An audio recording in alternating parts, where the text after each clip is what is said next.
intersect with the slides, and then I think it's also that.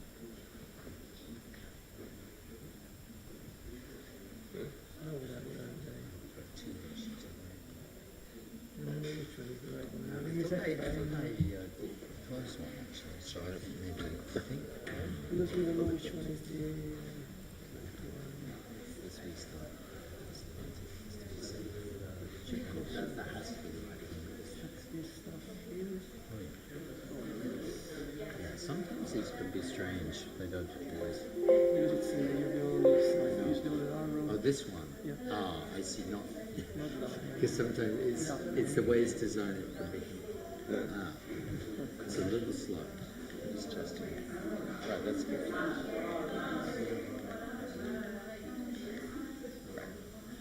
So if I stand there, that will be okay for the live stream. Yeah, is it fine if it stands here? And then I can just use this, and it's It's good. So I am freeze. It's done. Give your water. Yeah.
Okay, the crowd is coming. Yeah.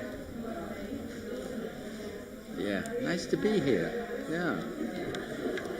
It feels like it's in a neighborhood. Yeah, it's Isn't it? very small. Also, the neighborhood here is all just full of students and tourists. So Yeah. it's very international. It's very nice. Very nice. By the river near but the Tiber. Yeah. It's very nice.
Right. Yeah, he's fluent in Scottish, and he's an American social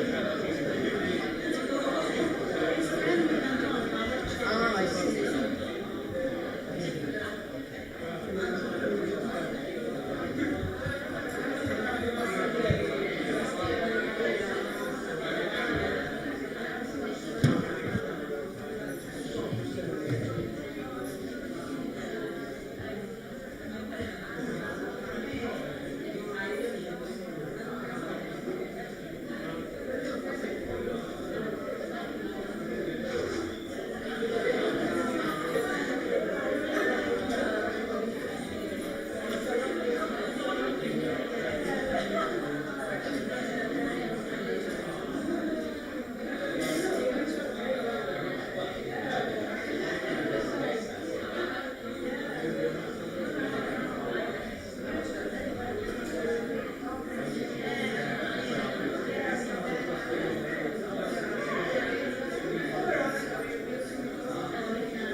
You want to speak from here or from there? Okay, so you just have to... But you're going to introduce me, right? Huh? You'll Of introduce course, me. yes, but very shortly. Okay. Does this work? Okay. Good evening. Welcome everyone to this lecture, which is part of the cycle of Digital Delights and Disturbances, the lecture series hosted by the Com department at John Cabot University. My name is Donatella Della Ratta. I teach here Media Studies and Communication, and I'm really proud, honored to welcome Professor Nick Couldry with us tonight from London School of Economics. Professor Couldry is author of several publications, but I just want to mention the publication that is actually not going to be translated because it has just been translated into Italian, The Cost of Connection with Ulysses Meyers, published in English in 2019, so right before COVID, which develops an idea that was actually already present in seeds, in articles and talks that have been developed since 2017, right? Data colonialism, but you will hear more from Professor Couldry. So the Italian edition of The Cost of Connection is coming out for Il Mulino.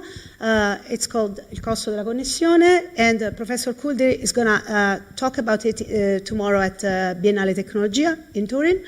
So we are extremely happy to have him here, passing by Rome, talking about the cost of connections, actually also other publication that in which they mentioned the idea of data colonialism. The talk is about what sort of world is data colonialism creating. And without further hesitation, I'll give the floor to Professor Couldry. I just want to mention that after the talk, we're going to go for a Q&A until max 8 p.m. So get ready. We have a live streaming on YouTube, and we have a wonderful crowd here. So, yeah, please, Nick, welcome to Rome. Thank you for being here with us.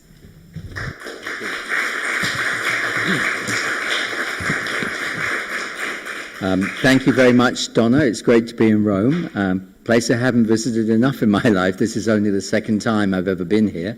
Strange, I know.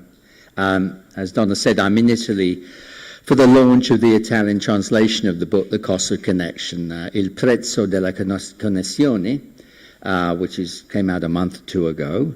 And there's also an interview in Il Manifesto this week with Teresa, who's in the front row, which gives you a bit of a flavour of the book. But you're going to get more of that from me. I'm not going to give you a book talk because we're doing that tomorrow in Turin. But I'm going to give you a bit of a feel of the book. And I'm also going to give you how it fits into the wider stuff I've been thinking about for the past 10 years, really. And also give you a hint of what my next book might be about. Okay. So what I've been thinking about really for the past 10 years, now that doesn't look good. That's better.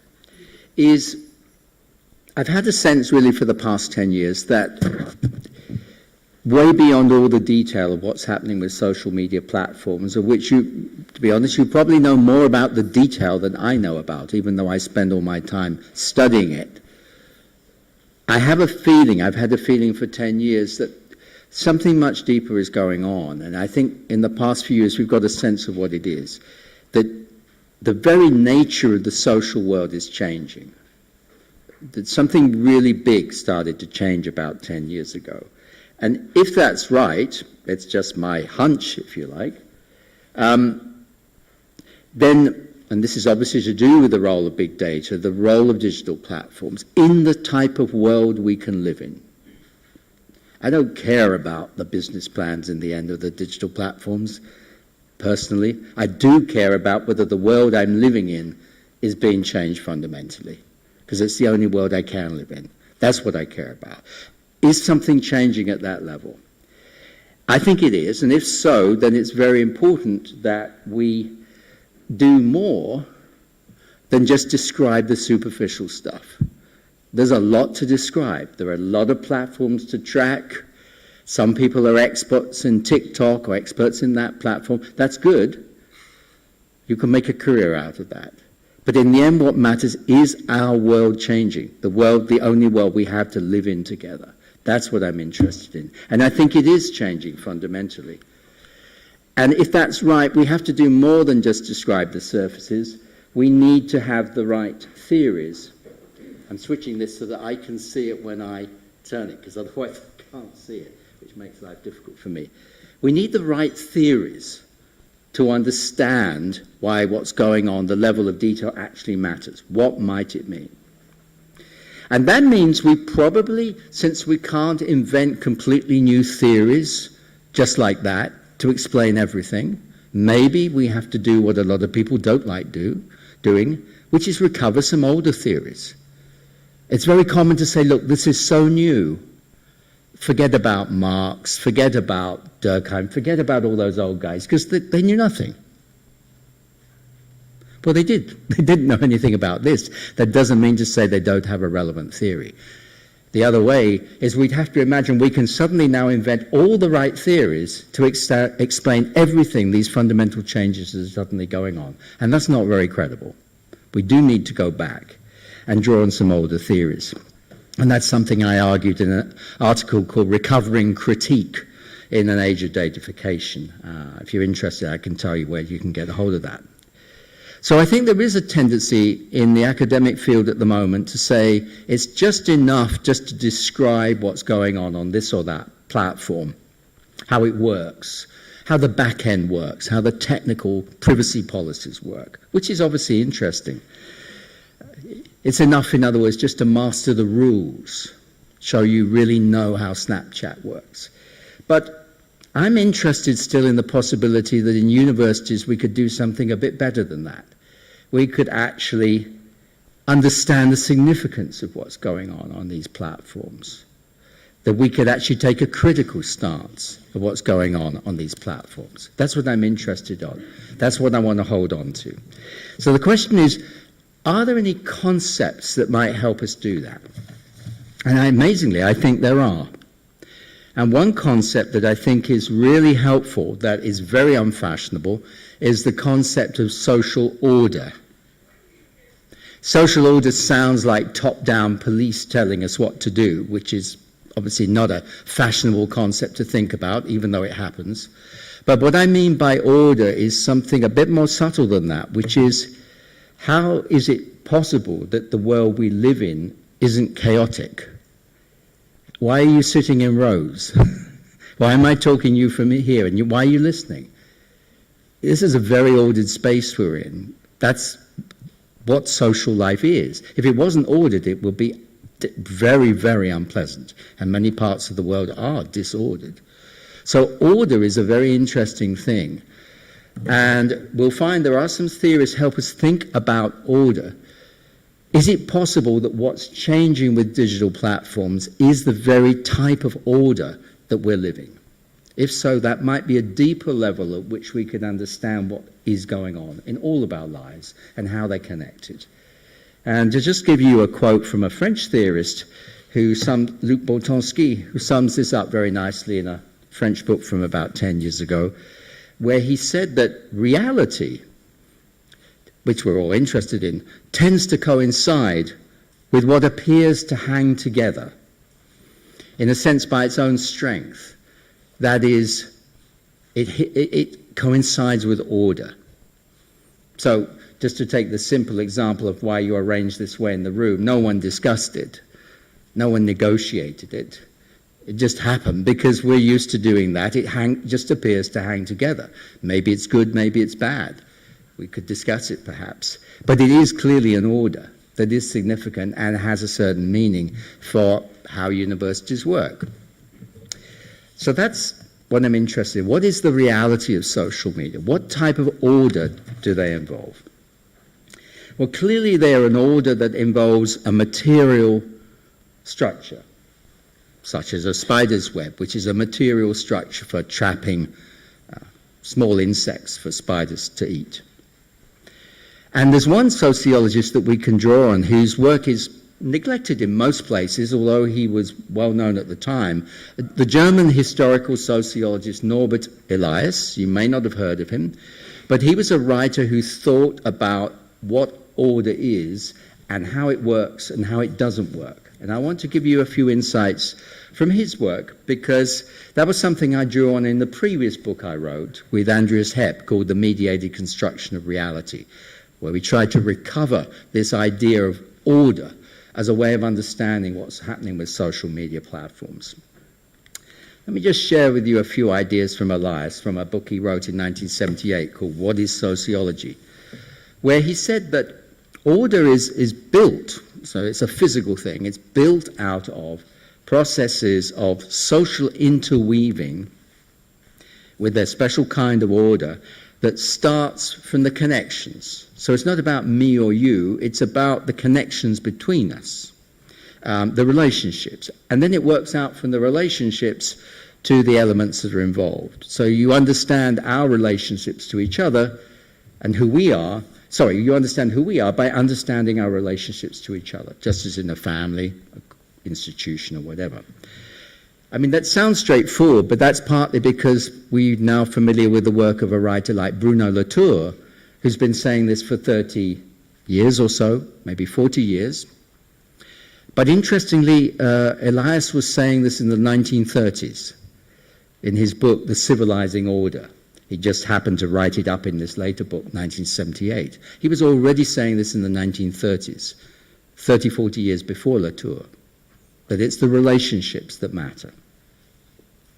And then he says something that's even more interesting, I think, that in these arrangements of people which are ordered, the behavior of many separate people intermeshes to form interwoven structures. I know, sorry, this sounds very abstract, but I feel quite strongly about that word, intermeshes, because what he's getting at is very different from Latour's idea of networks. I was hoping there would be a whiteboard here and then I could have drawn you something.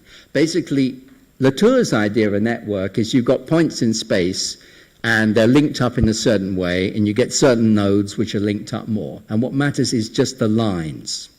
It's like an engineering model of social order. And it's interesting.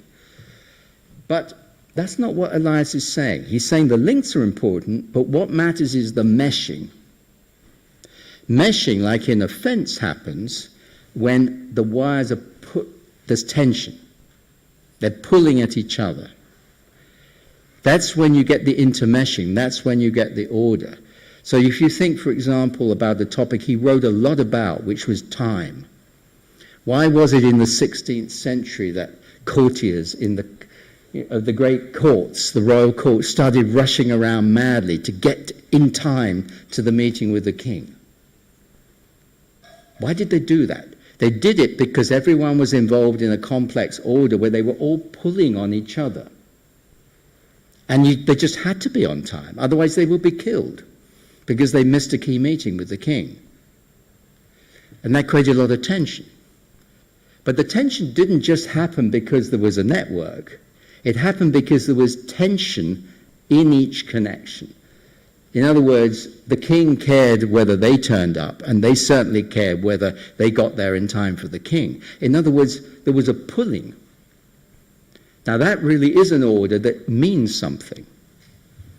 So the order comes from the fact not just that we're connected, but from the fact that the connections mean something to us. We care whether we miss an appointment with our friend, and they care whether we don't get there on time too. It's the caring that matters. It's the meaning that creates the tension.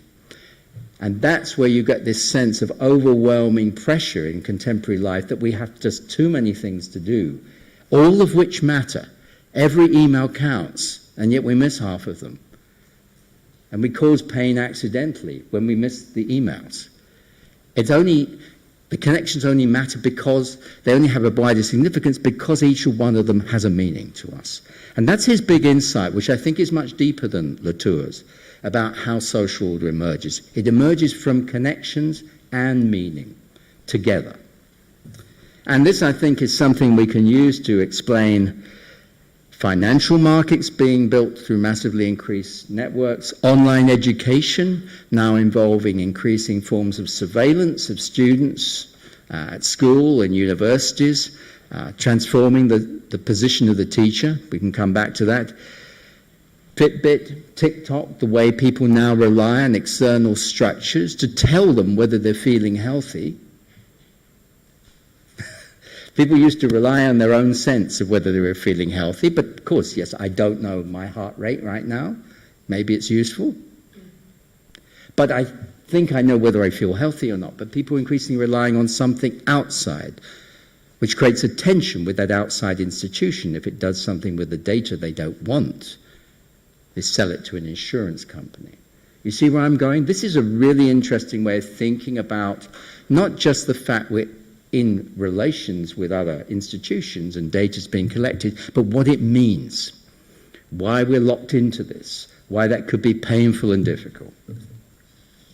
So, that's the idea of the spider's web. It's just a very simple image for the sort of order we're actually talking about, but on many higher dimensions. Many, many higher dimensions than just one web. So let's suppose that's an interesting way of thinking about social change, to this very abstract notion of social order and how it might be changing, new types of order coming in. If that's true, then obviously the next question is to ask, well, what type of social order is it that we're now living? How could it be really different from what was happening 25, 30 years ago, before we had social media platforms, before we were continuously being surveilled at all moments of our life? Well, it's an order of knowledge. It's one way of looking at it. We are now knowing the world in different ways. You know, search engines just give us a fundamentally different access to information about the world. And most of us move around the city relying on the maps on our phones, the information embedded in the maps, and so on.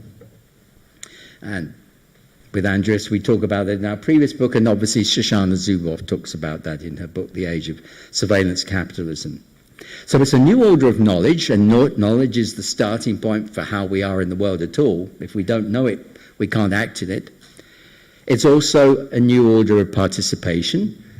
There are many platforms, apps, forms of information. We don't have much choice about whether we download them, whether we take part in them. You just have to, because everyone else is. So participation is crucial to this. We're participating in a completely different range of things from what we were 30 years ago.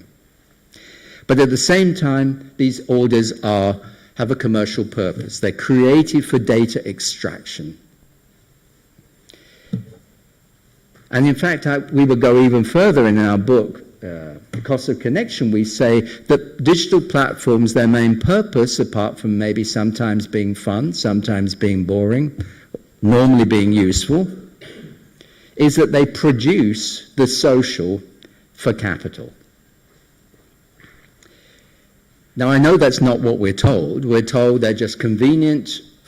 We use them all the time. They're just convenient. But they're also convenient for the corporations that benefit from them.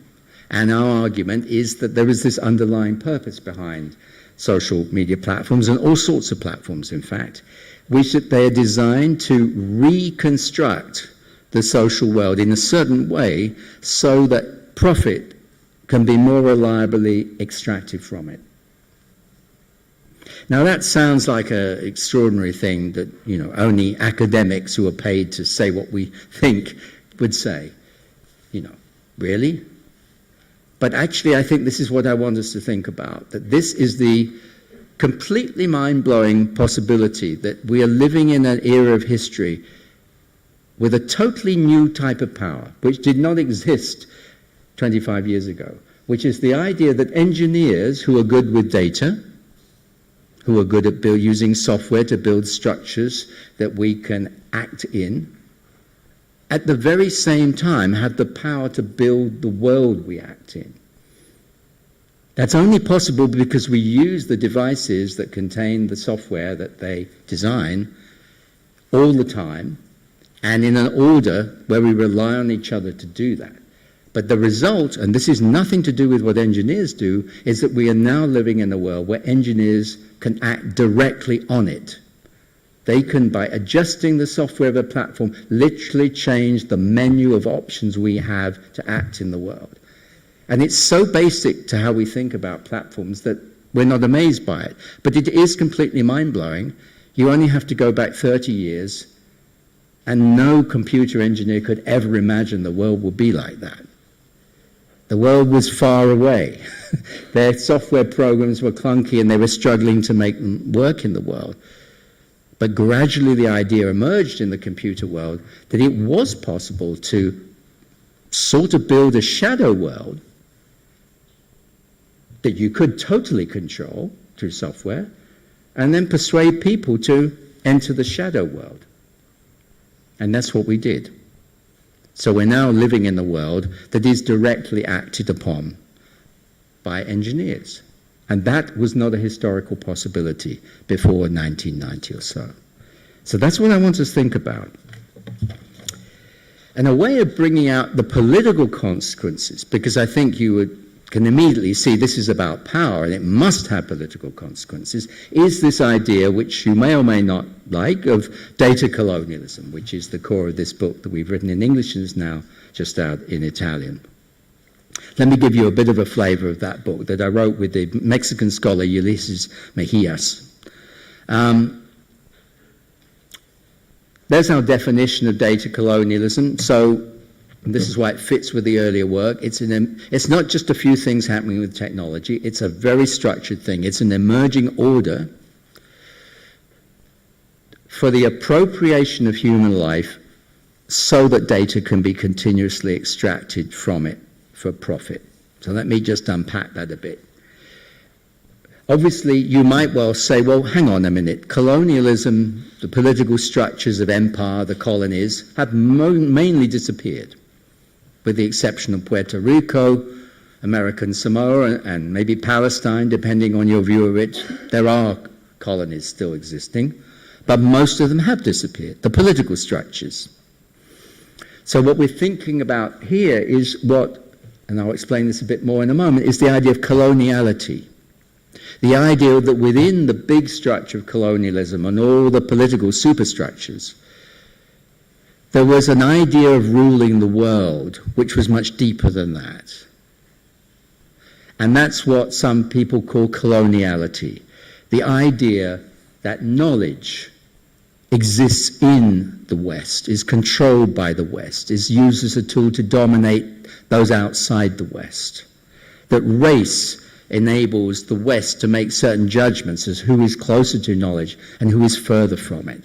These are very powerful ideas with at least 500 years of history behind them, and they underlie the practice of empire because they justified it.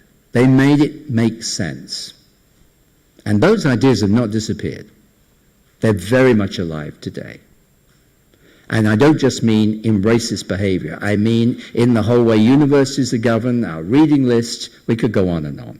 These are very much alive today. So coloniality is really important, and that's important to data as well, because data is about knowledge. So what we're saying here in this theory of data colonialism, we're not saying that what's happening with data today is exactly the same as everything that happened in the 500 years of colonialism you know about. That would be impossible. Just think about it. Colonialism has been going on 500 years. We're arguing that we're now starting a new phase of the same colonialism, but with new tools, data tools, and it's just starting. It hasn't gone on for 500 years yet. It's gone on for 10, 15, 20 years. So there's no way what's happening with data now could exactly map onto everything that came out of 500 years of colonialism, including all the ways of covering up racism and so on and so forth. It couldn't happen. But what we are saying, so there are many differences, but what we are saying is that the fundamental thing is exactly the same, which is the function that changed history around about 1500, which was that countries in the West decided the rest of the world was just there to be taken. Spain, Portugal, then Holland, UK. And they themselves found that truly mind-blowing. They struggled for 50 years at least to make sense of this. Was it right to take the land in America? Did they need consent? What if these people could become Christians? There were enormous debates about whether this was right or fundamentally wrong. But the idea, nonetheless, the land grab went on, even though the debates continued at the courts. The land grab went on. So the key thing there was taking the land, taking the assets. And that's exactly what we're arguing is going on now with data, which is taking human life. For the first time in history, corporations which exist at a distance from human life, they have to sell stuff to us. We might not pay attention to the ad, and then nothing happens. Could imagine reconfiguring our houses, our phones, our mental life so that we're always there. We never go away. We're always available to receive a message. In fact, a personalized message based on all the detailed information that's continuously extracted from us. Again, this is a mind-blowing idea in relation to business. You just read business books from 40, 50 years ago. They're not talking about what we're talking about today because it simply wasn't imaginable. It was just beyond their wildest dreams. But then it became imaginable at a certain point, and of course, businesses started, and it took a lot of work, to take the opportunity, to grab human life, to bring it into view so it could be monitored, controlled, personally incentivized, and nudged into behaving in the way that corporations would want. It's a new type of power.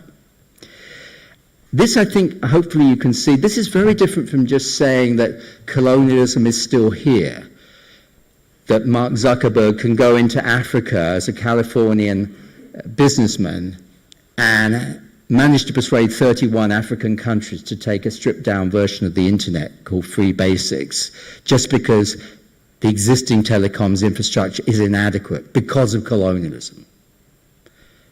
That's important, but that's just saying colonialism's effects go on. Of course they do. It's also saying more than colonialism's effects go on in the area of technology. How could they not? Of course they do. They go on in every area of life. But we're saying something more. We're saying this really is a new phase of colonialism that's starting in our lives, which will have long-term consequences for capitalism and the whole of human life, just as the original colonialism did. In other words, we're saying that this is a new phase, we're living a new phase in the relations that have gone on 500 years between colonialism and capitalism. Remember, because this isn't in your economic textbooks, there is no capitalism without colonialism. Capitalism would never have got started without the resources from colonialism. 200 years of preparation. Missed out of most thinking about capitalism, but gradually now coming back into our thinking. But there's been a lot of historians arguing this for 50, 60 years, in fact, that we cannot ignore the wealth that came from the colonies. It provided the starting point for capitalism. The slave plantations continued and grew under capitalism in the American 19th century, and so on. So this is a new part of the relations between colonialism and capitalism, which are 500 years old. We're not talking about 30 years of history. So this really does change the time scale that we think about the deep history of the idea of Mark Zuckerberg going to Africa and selling Facebook Free Basics. There's 500 years of preparation for that, not just 20 or 30, which gives it a different meaning. And it also means that turning to the future, it's different. We're not just talking about this or that platform that might die. Maybe Meta will be gone in a year's time. They're not doing well at the moment. 70% fall in the share price this year. Metaverse not looking good. Maybe they'll be gone. But our argument is trying to get beyond the accidents of which platform happens to be the winner to the wider historical change that's going on. Many conquistadors, they failed.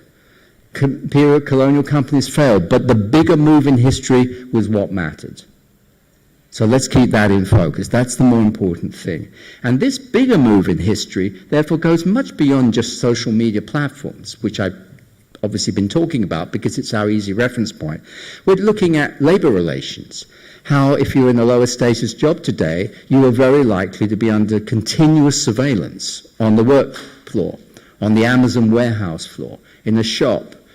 Using a computer, your computer will be tracked the whole time. This is a new thing. This is an intensification of capitalist surveillance of workers. We don't talk a lot about it, but it's only enabled through the grabbing of data through computers. Logistics. But now, we all want our packages to arrive on time. It's taken 30 to 40 years to get to the sophistication of logistics we have today. But there is always a human being who is moving the package around as well. And they're being surveilled at the same time. So logistics is an important part of data colonialism. Even internal corporate data. IBM is a very unfashionable company, but it is a big tech company.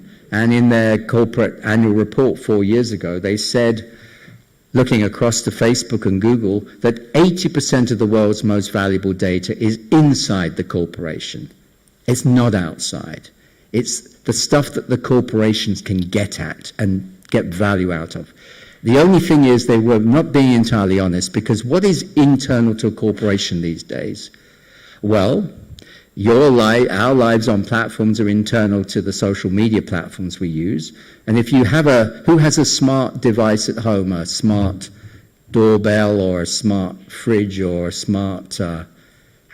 That's good, no one yet. Well, I think if it was in the United States, there would be a lot more. What about a smart speaker? I'm very happy to see that. Maybe one person, see?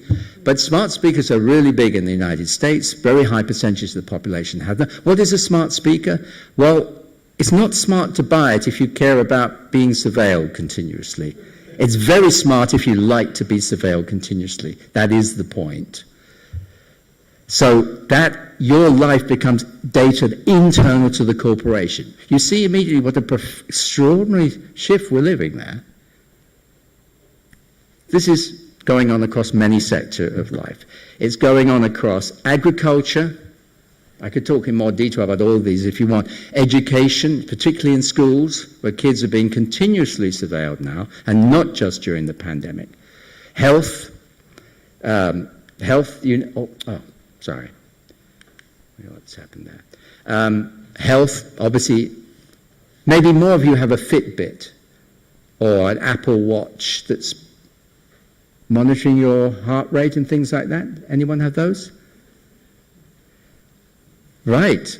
Just 2 or 3. So this is obviously a refusenik audience, which is okay. I'm preaching to the converted here, but a lot of them are coming. It's a big thing. And we're talking about not just health data, but health-related data, which often, if you look at the small print, includes mental health. Your mental health, which is of great interest to insurers.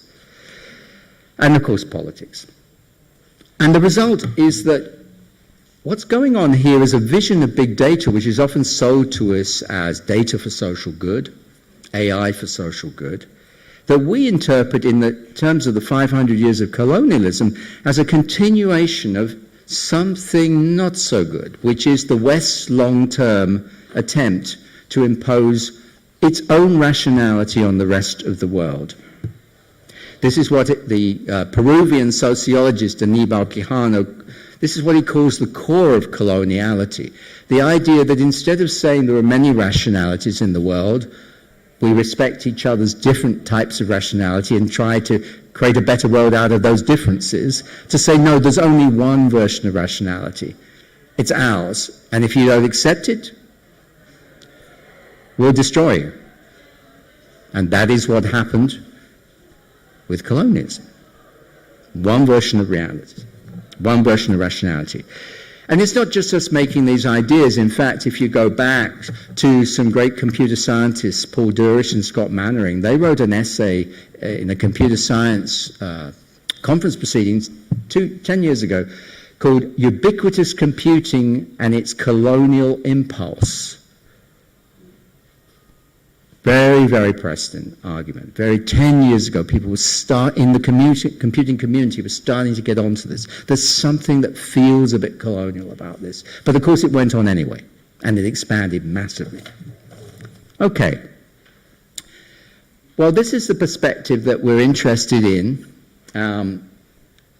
So we're raising questions about what's the relation between platforms and social life. I mean, obviously it's not a surprise that social is changing. I mean, we'd be very naive to say we live in the same social world as our grandparents did or the 19th century. Of course, social world is constantly changing. But the key thing is the change now is a different type of change. It's a step change. It's a fundamentally different type of social world because never before the internet age were there institutions that existed that could construct how the social appeared to people. The cleverest architect could not control the possibilities in the town square. They might try to limit and encourage certain things, but they could not. No architect could ever dream of such power that a software engineer has today. And of course, that would be one thing if that was being exercised according to what we wanted for popular social good, as they say it is. But in fact, it's being exercised for profit, so that value can be optimally extracted from it by data. That is the goal. So the question is, the big question, does this create costs for social life itself that we should not be paying? Just to give you one example, you may have seen a year ago there was a very brave whistleblower called Frances Haugen who worked in the tech team at Instagram, very much a techie, but she was also very concerned about what she was hearing inside Instagram, and she was there at the meeting when Instagram's internal research report on what the way that eating disorder misinformation was spreading amongst young girls was doing to them, leading to suicides, just creating intolerable conditions. They knew it. They could see the results, but they decided to not make any changes because it was too profitable. Her reports were in her testimony to the EU Parliament, the American Congress, to British Parliament, were reported in the Wall Street Journal about October last year. Well worth going back to that. But actually what she said wasn't really that surprising because just 2 years before, Andrew Bosworth, who was one of the leading software engineers who built Facebook as a technical infrastructure, he designed all the patents. He said in a private meeting, a memo that got leaked in Huffington Post, I think, that he said, all we care about is connection. That's really, because that's how we make money. That's all Facebook cares about. We really don't care what the consequences are. And he said that. So we were warned, except the memo was kept quiet until the Huffington Post let it out. There's so much more to say, I need to speed up a bit. Of course, we mustn't forget capitalism. So something is changing to capitalism as this new colonial phase of capitalism unfolds itself. Let me just more quickly go through that. If you take a traditional Marxist view, we can't really understand all of this, because they would say that it's about labor relations. Capitalism's reproduced through the commodification of labor. That's the traditional Marxist view. But we know that can't be right, because when at the end of the week we swap photos to each other about a nice meal, we know we're not working. That's the one time in that whole week we have not been working. There's no way we're working at that moment. But of course data is being extracted from us. So we are part of the extractive order at that moment when we are not working, which means that labor relations cannot explain all of this. So to understand this, we need a new concept, which we call data relations, which we put in the book, which is relations of data extraction that we fall into as part of this order of data extraction, that come out of the whole of social life being designed and configured so as to optimally extract data from us. There is I'm going to have to go faster here. There is a deeper theoretical background to this. There was a Marxist critic called Moshe Postone who wrote an essay called Rethinking Marx for a post-Marxist age, where he argued that Marx doesn't quite fit the contemporary world, but if you see him the right way, when he was talking about the commodification of labor relations, he was really talking about what underlies commodification, and what makes commodification possible is abstraction. Taking the person messing around on a table with a bit of food and calling that a unit for pret-a-manger sandwich production, that abstracts from the movement of food on the table into a unit. It abstracts from it so it can be sold as a certain value.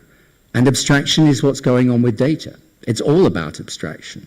So in fact, there is a very deep link into Marxist theory, if you see it the right way, for the new world we're living in. And the result of all this is that ordinary social life becomes what Marx called a factor of capitalist production. Literally, we are plugged into the machine. There is no way of living unless you're plugged in. So that's the way we think about capitalism and colonialism together. But I know this sounds rather this all sounds rather complicated. It's a double theory. But the reality is often very simple, because every time we want to install a new app on our phone, join a new platform, or buy one of those smart devices, as if you're thinking of that now, I've mentioned it. Well, every time you do that, you enter the spiral of data relations. And some people who are troubled by the word colonialism will say, well, why is there no violence then? It's clearly not violent. And colonialism was almost always violent. But there's a very good social theory reason for that, which is that at the beginning of colonialism, there were no social relations between those who were colonized and those who were doing the colonizing.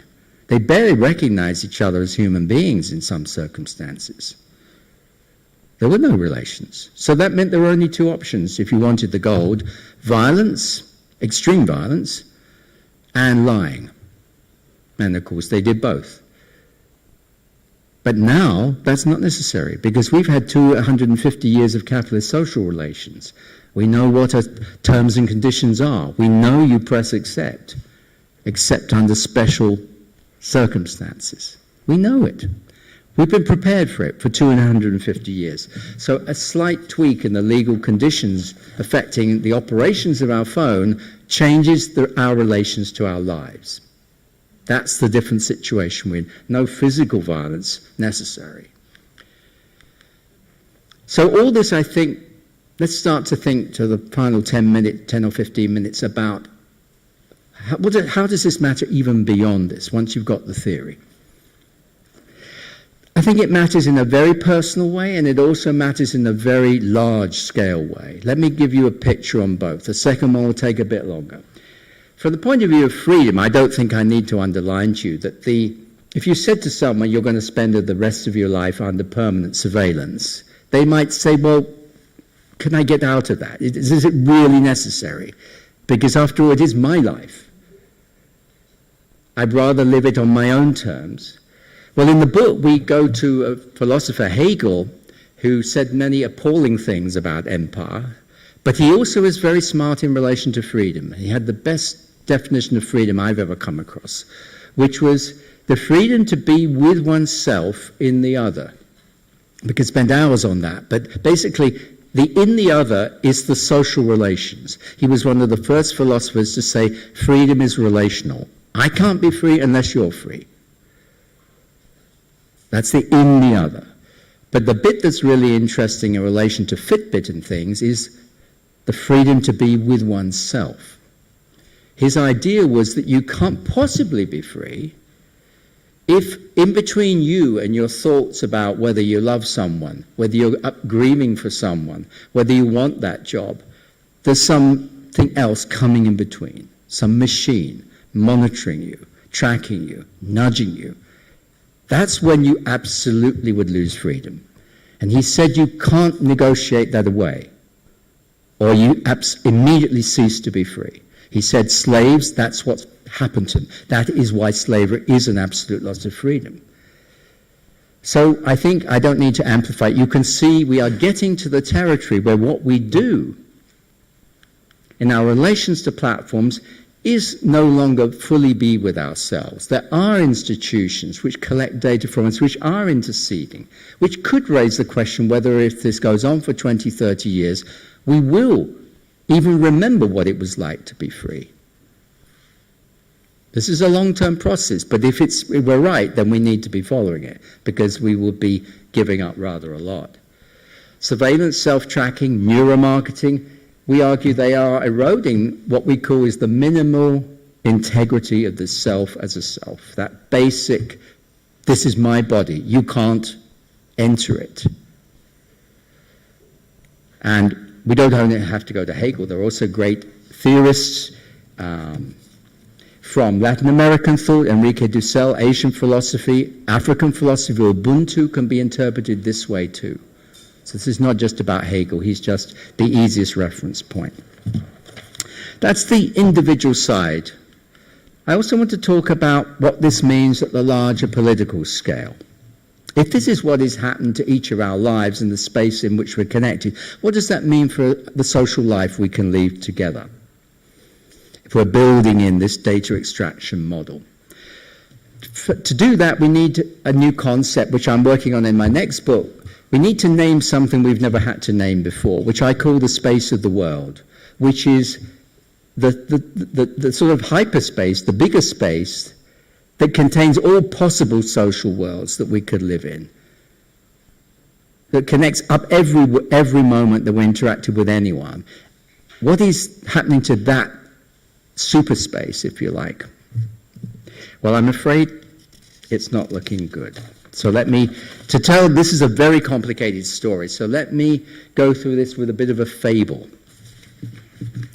Let's just tell ourselves a story of how things used to be and how they flipped over to being something very different, just to get things as clear as possible, how much has changed in the past 30, 40 years.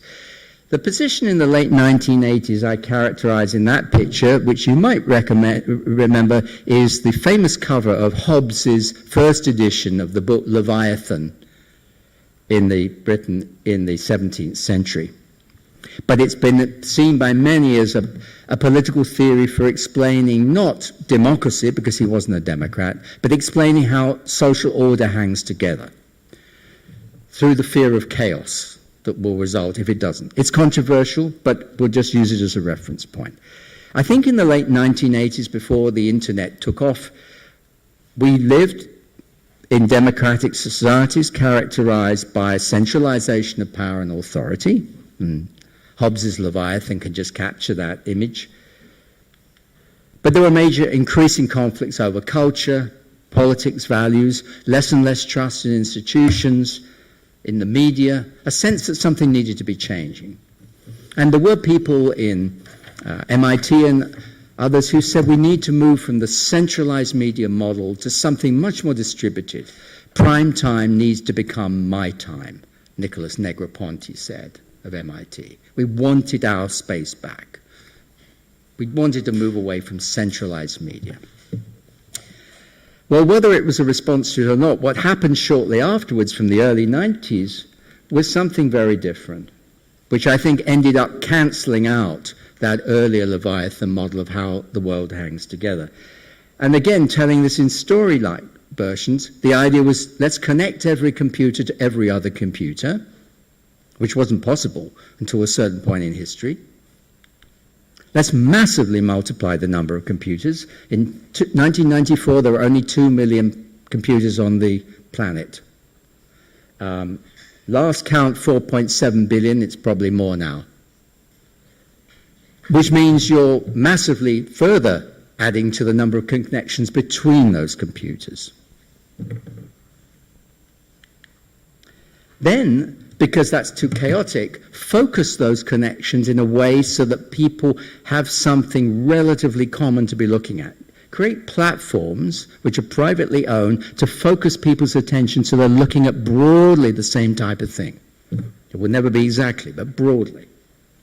ensure that people have continuous access to this focused world through devices they carry around with them at all times, which is a mobile phone. Then allow those platforms to grow as large as they want. Many of them, as you know, are larger than nation states. Facebook has 3 billion members, and falling, of course, now falling, but it's still 3 billion, which is a lot, is double the size of China. So what did this result to? Let me again put this into a diagram.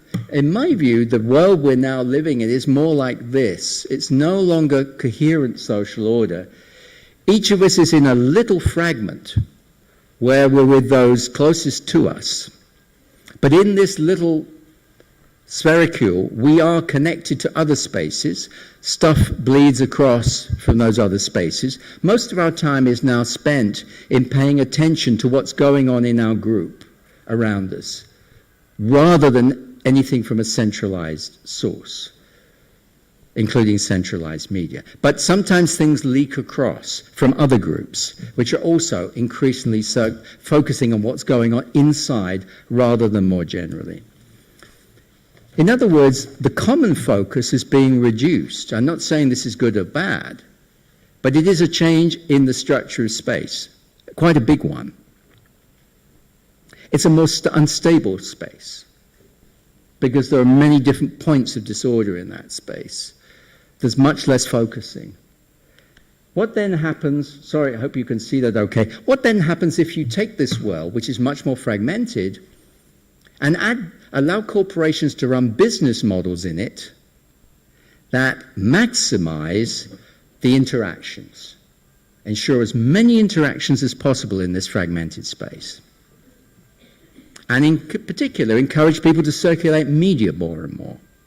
So the media is moving, the media fragments are moving around faster and faster, but then insist you don't care whether it's good or bad media. It can be as bad as possible. In fact, bad is better, because that's more likely to get engagement. And then you say, let's take away all the barriers so the stuff can circulate as widely as possible. This is obviously a parody of the business models of the social media platforms. And I think we could debate it longer, but it guarantees that you maximize the circulation of bad information. Because bad information gets more reactions. There is always a small percentage of evil in the world, and it now has the chance to reach the whole world without barriers. In fact, it's incentivized to rush across barriers. It's back to that Andrew Bosworth idea, we don't care about the consequences, we just want connection. So this is a social world that is likely to be more polarized. It's not accidental, it's actually likely. It's likely to become more toxic, which that's the origin of all the consequences for the toxic politics we have. It's a direct consequence of a business model that didn't care about those effects, that saw them, put them below the line. So we are, sorry, I haven't been pressing my buttons. I should have as I was talking, but you've heard what I said. It is a toxic business model which governs this fragmented space. That means that we're in a world now, and whether we like it or not, where corporate power is central. We can't escape from it. It's radically different from the world of the 60s and 1970s, when there were tremendous debates in Paris and elsewhere about how to theorize Marxism and the coming socialist revolution. But corporate power was so far away. It was in a small box compared with what we're living now. It's there in front of our face every time we open our phone. It's inescapable. So if we're going to get a critical distance from it, we have to really think hard and develop theories that are strong enough to take on this challenge. This is a very different challenge from critical theory of the past. The space of the world today is always shaped by corporate power, as Joseph Thoreau says. It's always influenced by corporate business models. So these are not abstractions in a boardroom. They are the template for organizing the way things appear to us, through which those we really care about appear to us. So business models are not remotely abstract. We have to study them with incredible intensity because they're enormously important to the world we can live in. Those business models maximize connection and data extraction.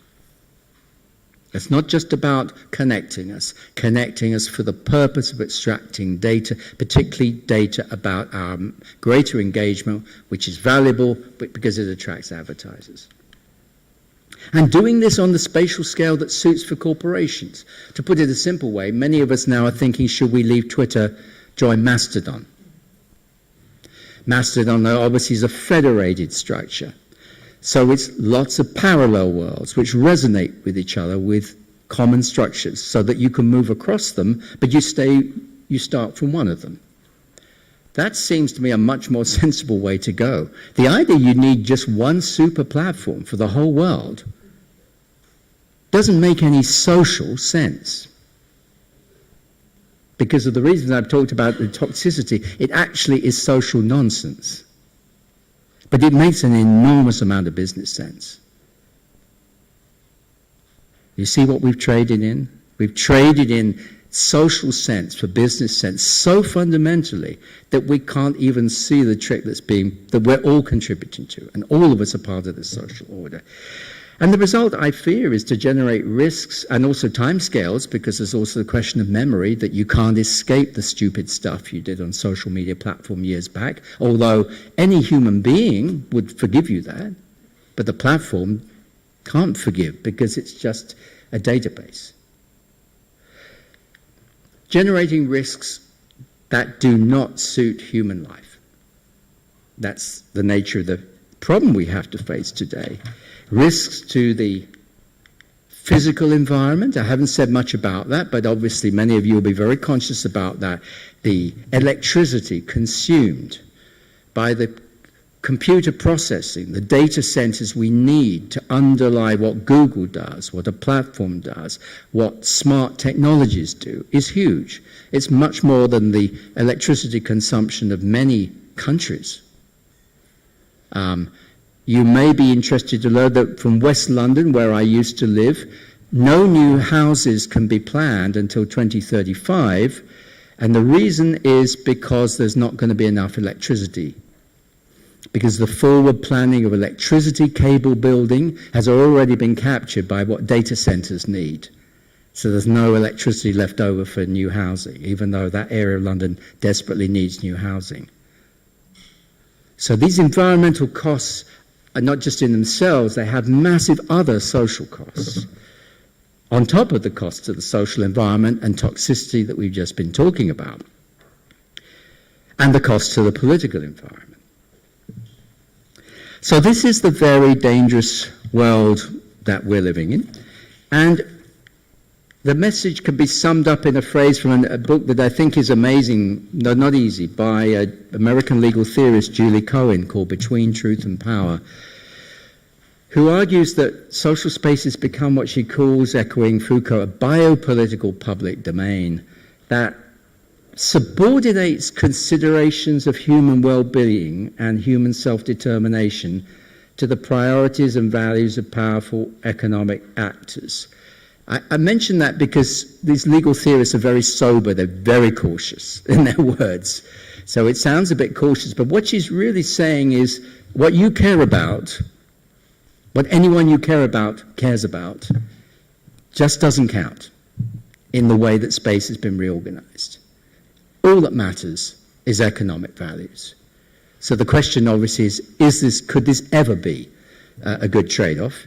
And if it isn't a good trade-off, what do we do about it? Well, my answer as an academic who writes and thinks and talks is we need social theory. We need a theory to get a view of all this so that we can start telling people this is in fact the news about what is going on in this dangerous world. And that's why I think we still need more social theory, and look forward to your questions. And I hope we can build this social theory together. That's what we're going to need to do in the next 20, 30 years. Thank you very much.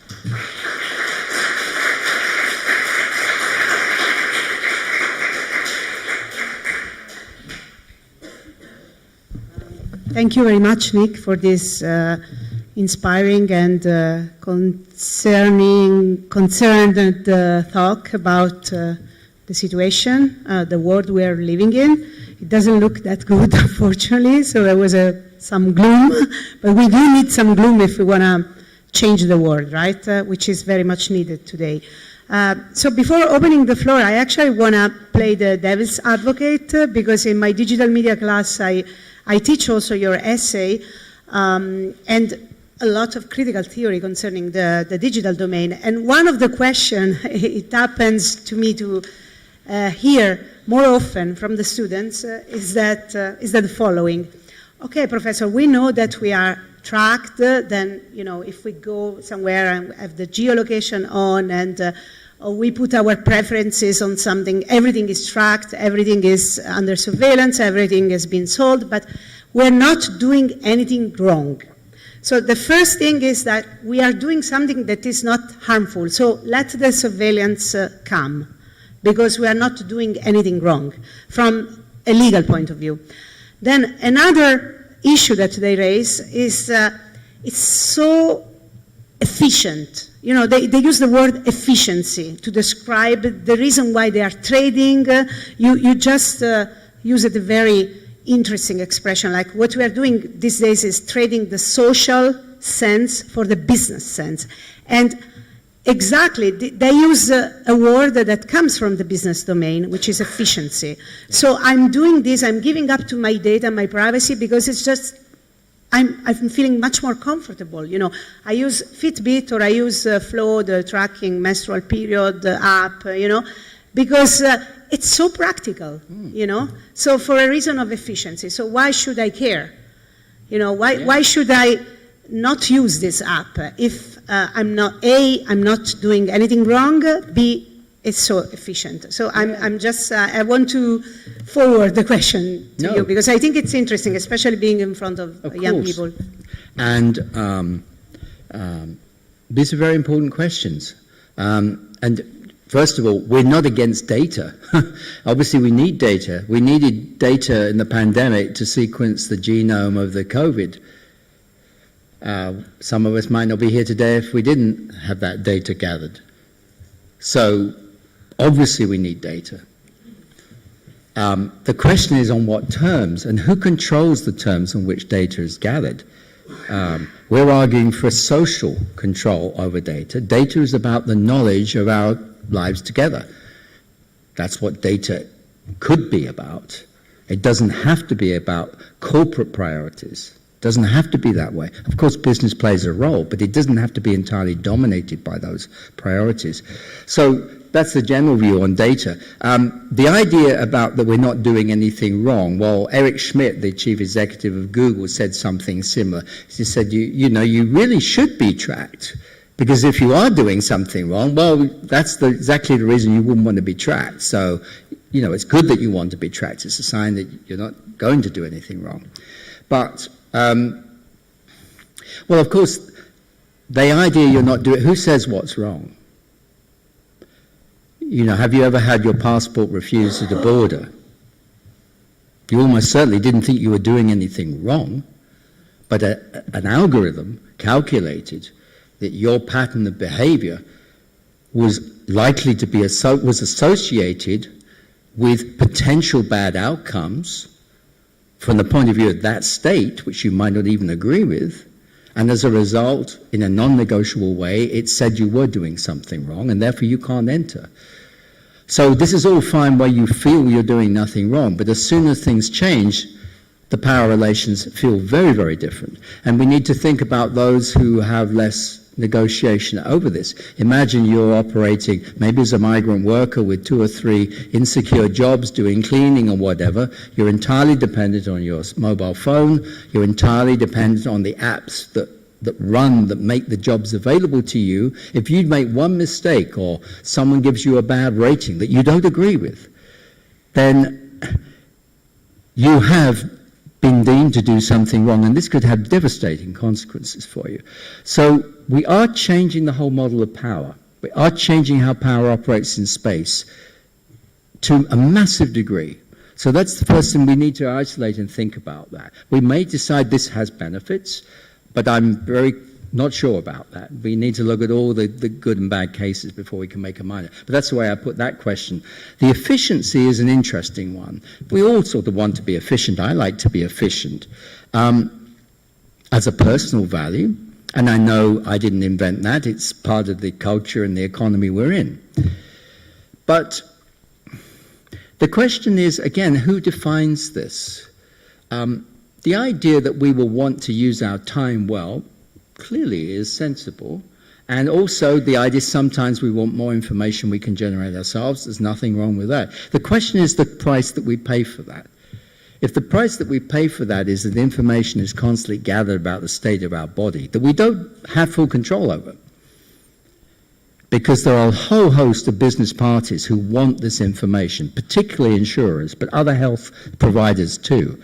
Latanya Sweeney, who was at that stage was the lead researcher at the Federal Trade Commission in the US, just took about 10 body tracking apps and just checked out what they did with the data, which was meant to be personal health-related data that you would not just give out to your friends, right? And she found they gave them to about 83 other corporations. Vast amounts of data trading going on, all of it undisclosed. So the idea, yes, of being more efficient, if we're keeping under personal control, is very sensible, and that's why we're not against data. But the fact is you're not under control over that, and the whole order is being built not just about giving you the possibility of measuring yourself, but extracting that data for value, which means you cannot have control. The whole point is that you will not have control. That's where the money will be made. Give or take a few concessions that have to be made to keep people relaxed about this. So that would be my answer. But of course, it's a debate we could go on for a long time, and we should do. Great. I'm going to use it in my next class.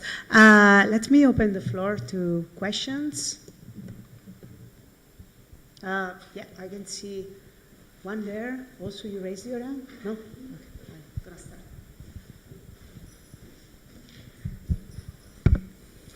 start. Hi.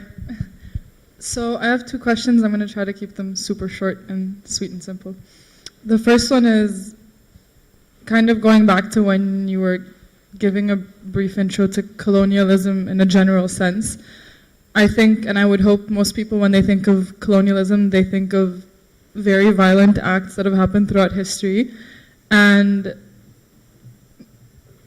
most, arguably always, there's not a singular person, but an entity, a group of people, etc., who are actively making the choice to inflict this violence and this colonialism on another group of people, right? And just the examples you gave were perfect, like Palestine and etc. that's happening right now, and they justify it to the people they need to justify it to. So my question in relation to that is, in the sense of data colonialism, do you think the same is happening, in the sense that there is just bad people at the source of it trying to do something bad as kind of like their end goal, or do you think that this is kind of something that just spiraled out of control because of how widespread it became?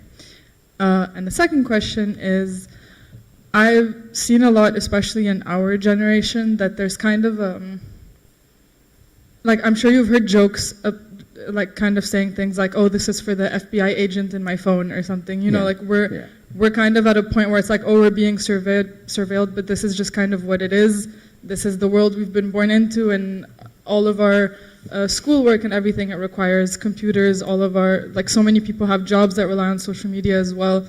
So if the majority of the world's population is getting to a point where we're just fine with being surveilled for the efficiency that the professor was talking about and other things, can we really get to a point where we're fighting this? I mean, should we? Yes, but can we? Is there kind of a point to it, or is it better to just, I don't know, find a way to work around it, I guess? Yeah, no, again, a very thoughtful question. On the question of the violence is a very complicated question, obviously. the violence with historical colonialism, as you know,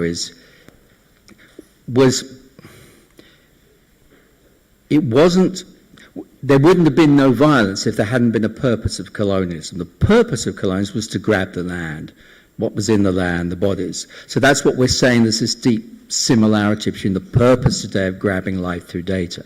But of course the violence was there right from the beginning because there was very few other ways to get control of the land.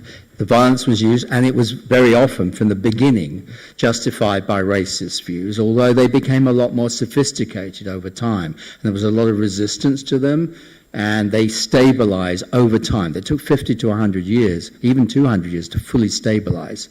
So one has to allow for a time scale for things to stabilize, which means that I think with data colonialism, at the initial point of just getting us to do stuff, clearly we don't need to be told to do it with a gun to our head.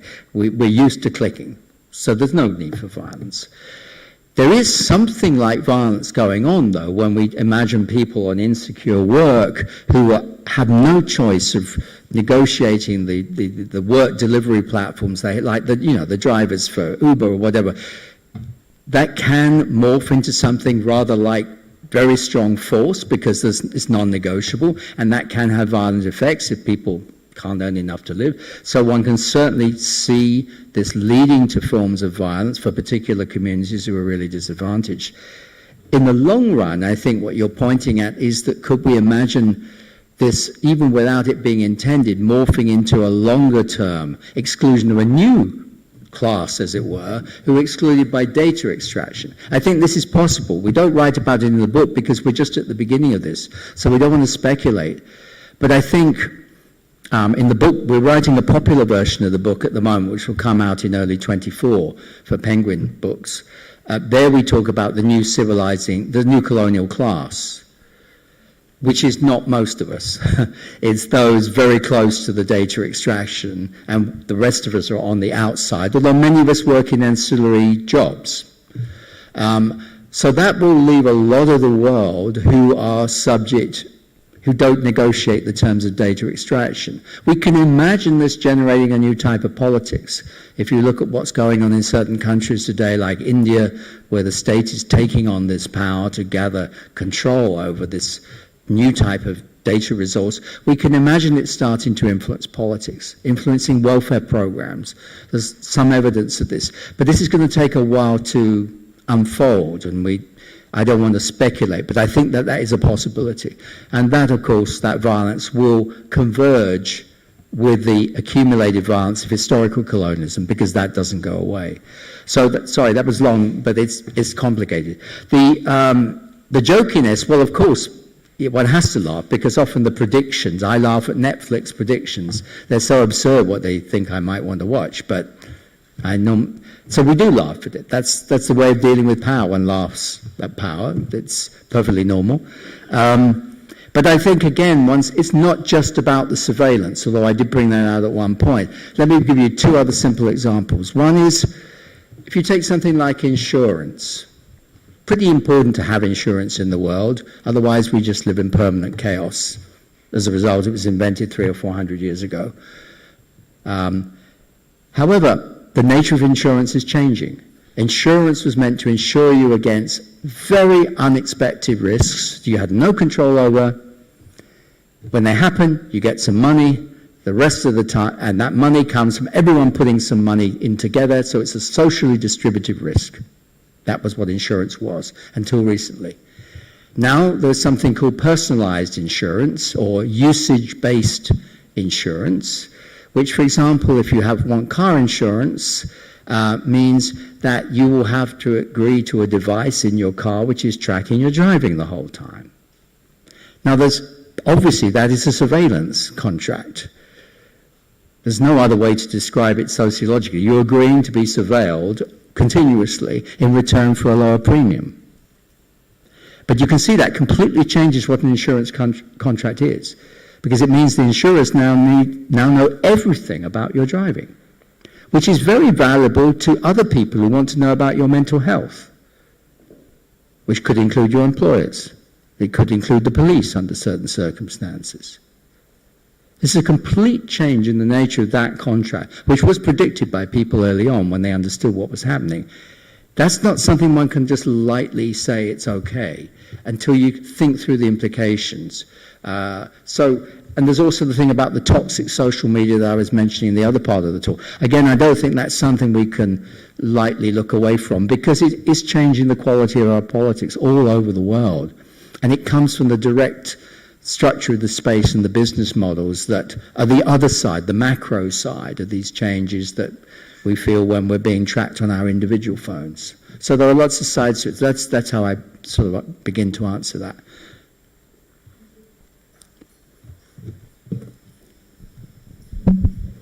Hi, thank you. Just a quick follow-up comment about violence. And one thing I think is also happening is the physical infrastructure underlying the data colonialism enacts old forms of violence and continuism. For example, if you think of e-waste and conflict minerals and labor exploitation that happens on the back ends of the manufacturing and the extraction of materials, that continues the old forms of colonialism, which is right a part of that layer, and it's enacting what some call slow violence, which is the depletion of, let's say, water, or the polluting of ecosystems, which make them uninhabitable, and then cause ill health effects, and then other indirect consequences like gender violence that happen in places where the mining is taking place and things like that.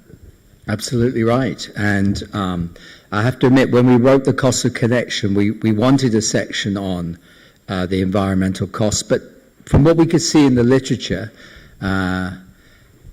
it wasn't quite clear, and Google claimed to be doing very smart things to deal with the electricity usage and the servers. So we decided not to put too much in, because it's now a lot clearer about the electricity cost, the water usage, which is designed to counter the heat given off by the electricity costs. The e-waste is massive and has been written out for much longer. And as you say, other toxic material, the mere fact that human beings have to look at some of the most atrocious images that humans have ever produced and do that on a daily basis as their job, not a well-paid job, in order to make sure that the rest of us don't have our breakfast spoiled. I mean, that is pretty a toxic social arrangement. And of course, it only can happen on the basis of a profoundly asymmetrical global distribution of economic and social power, which is itself is the inheritance of colonialism. So all sides of this cohere in a continuation of the colonial legacy. All we're saying is there is a new domain of power. So it's got an add-on. We're not saying anything fundamentally, but there's a new add-on, which is the sphere of data, which is big enough to include the sphere of all our lives. So absolutely these continuities, yeah. Oh, hi. Hi. Thank you for this very inspiring talk. I wanted to keep adding to all these trade-offs that you were pointing to, which is also comes from media studies, right? That the media always give us a power that you see, right, to expand our technology in general, to project our power onto the world, right? I can get there very fast. I have this map. But then we realize what the costs are only later, right? There's a series of externalities. So, for example, I'm thinking about the psychological costs of social media moderators that are employed in the thousands, and we don't even know who they are for the most part. I have a couple of friends of mine who have done an art project interviewing social media moderators working first in the US, now more recently in Berlin, and the images that these people see and that they have to constantly clean up so that we don't see them are awful.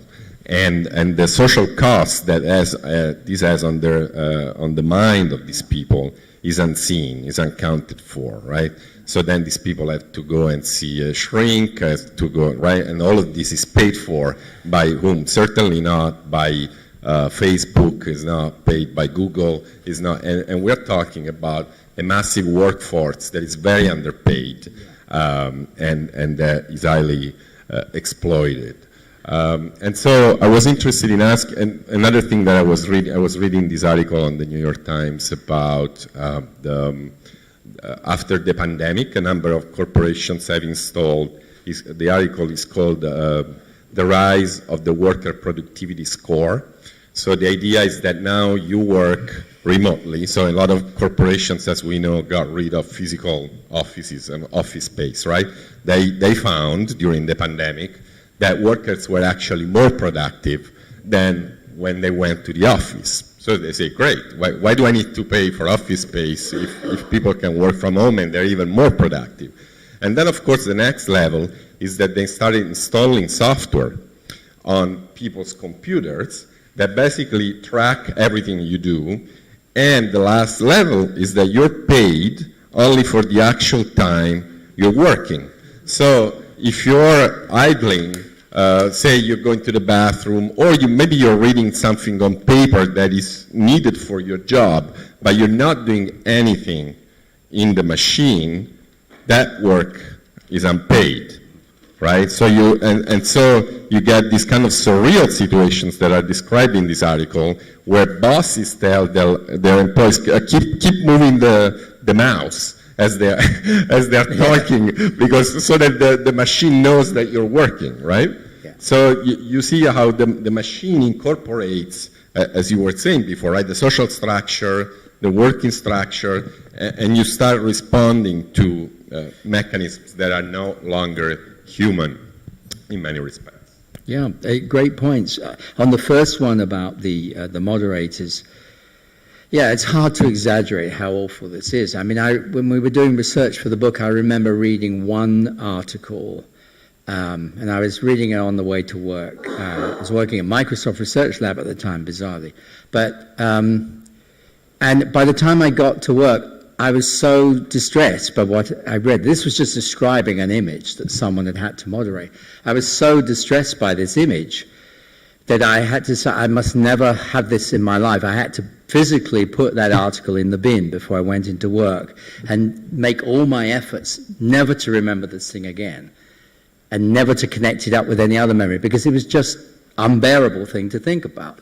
And this person was just had to deal with this image. And obviously I'm not going to describe it. I never want to think about it ever again in my life. So this is what we're dealing with. But of course, in itself, you could say, well, that's appalling work practices. But of course, the paradox is it comes from something on the face of it good. Facebook do genuinely want to prevent the rest of us seeing this terrible stuff. Of course they do. And gradually they're putting the resources into it. But the problem is, and that's why I gave you the second part of the talk about the toxic space, we wouldn't have this problem if we hadn't designed a totally connected global space. Because then we'd be looking at the evil that exists in smaller communities, and communities since the beginning of time have found ways of dealing with that, those exceptional cases. But when you go to the global scale, and then you connect it all up, taking to the trillion-fold the number of connections that are possible, then if you assume 0.01% of humanity is evil, you created a machine to guarantee that it will have a significant effect. That's what social media is. And that's why we need moderation. It's for these structural reasons. We need to think about the structure. The structure is the problem. That would be my answer on that. On the question of the productivity, again, it's almost the same thing that we could say this is about bad employers. Employers have always been bad. I'm not a pro-capitalist person. Management has always been bad. That's what I believe. But I'm saying, are we entering a phase shift when management has finally designed a space of social interaction from which there is no escape, in which surveillance density is infinite, and memory storage is infinite, and processing power is infinite? Then you enter a different world. It's not just a continuation of a straight line, it's suddenly a shift to a different type of space. And I do wonder whether some of our old cultural studies ideas, like De Certo's wonderful idea of strategy and tactics, which were designed for a very much kinder world, whether they can hold up in this new world, whether tactics can work anymore. Of course, people do use tactics, but are they sufficient? Can they ever be sufficient against this type of management power? Is the only answer is the strategic one, to challenge the very existence of this type of power? So these are great questions. We could go on for hours.